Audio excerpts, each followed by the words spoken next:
मोदी 3.0 अब action mode में है। हालांकि सरकार बदली बदली सी नज़र तो आई, क्योंकि इस बार अकेले बीजेपी को नहीं एनडीए को बहुमत मिला है। लेकिन प्रधानमंत्री मोदी ने अपनी कोर टीम यानी वो 4 पावरफुल मंत्रालय जो सीसीएस का स्वरूप भी कहा जाता है, उसे बीजेपी कोटे से ही पूरा किया है। और इसके चेहरे भी पिछले सरकार वाले ही हैं, यानी उसमें कोई बदलाव नहीं हुआ है। अब सवाल है कि आखिर ये सीसीएस है क्या? इसे बताएं उससे पहले इस पावर सेंटर के उन चेहरों को भी जान लेते हैं। पहला नाम अमित शाह, जिन्हें गृह मंत्रालय की जिम्मेदारी दी गई है। दूसरा नाम राजनाथ सिंह, जिन्हें रक्षा मंत्रालय की जिम्मेदारी दी गई है। तीसरा नाम निर्मला सीतारमण, जिनको वित्त मंत्रालय का जिम्मा सौंपा गया है। चौथा नाम एस जयशंकर का, जिन्हें विदेश मंत्रालय की जिम्मेदारी सौंपी गई है। तो चलिए अब आपको बताते हैं सीसीएस क्या होता है। सीसीएस यानी केंद्रीय मंत्रिमंडल की सुरक्षा संबंधित समिति, जिसमें गृह, रक्षा, वित्त और विदेश मंत्रालय शामिल होते हैं। ये समिति इसलिए भी खास है क्योंकि यह सुरक्षा संबंधी मामलों पर फैसला लेने वाली देश की सबसे बड़ी और अहम समिति होती है। सीसीएस का हमेशा चर्चा में होने के पीछे खास वजह यह भी है कि राष्ट्रीय सुरक्षा संबंधित फैसले लेने में इसकी अहम भूमिका होती है और अपनी इसी भूमिका की वजह से सीसीएस को सबसे अहम कैबिनेट समिति माना जाता है। और इस बार भी बीजेपी ने राष्ट्रीय सुरक्षा मामलों पर अपना प्रभाव बरकरार रखने के लिए सीसीएस से जुड़े 4 प्रमुख मंत्रालयों पर अपना नियंत्रण बरकरार रखा है। खास बात यह है कि इस समिति की अध्यक्षता प्रधानमंत्री करते हैं।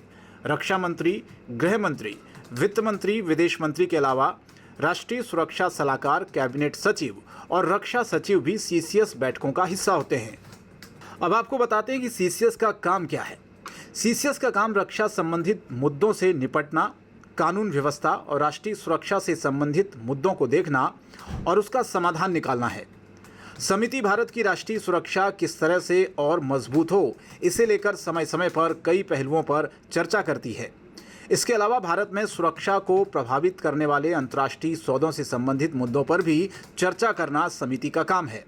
यही नहीं, राष्ट्रीय सुरक्षा को बढ़ाने के लिए जरूरी परिवर्तन, रक्षा उत्पादन विभाग और रक्षा अनुसंधान और विकास विभाग के संबंध से जुड़े सभी मामलों पर विचार करने के साथ साथ परमाणु ऊर्जा से संबंधित मामलों पर मंथन कर उससे निपटने का काम भी यही समिति करती है। सरकार बनने के बाद पावरफुल मंत्रालयों पर सबकी नज़र थी कि क्या इस बार मंत्रालयों में कोई बदलाव किए जाएंगे या फिर बीजेपी अपने सहयोगियों को इसमें शामिल करेगी।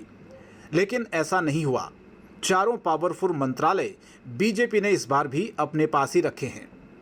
एनडीए सरकार का रविवार को शपथ ग्रहण हुआ और उसी वक्त यह संकेत मिल गया था कि सरकार वैसे ही चलेगी जैसे पिछले 10 साल चली।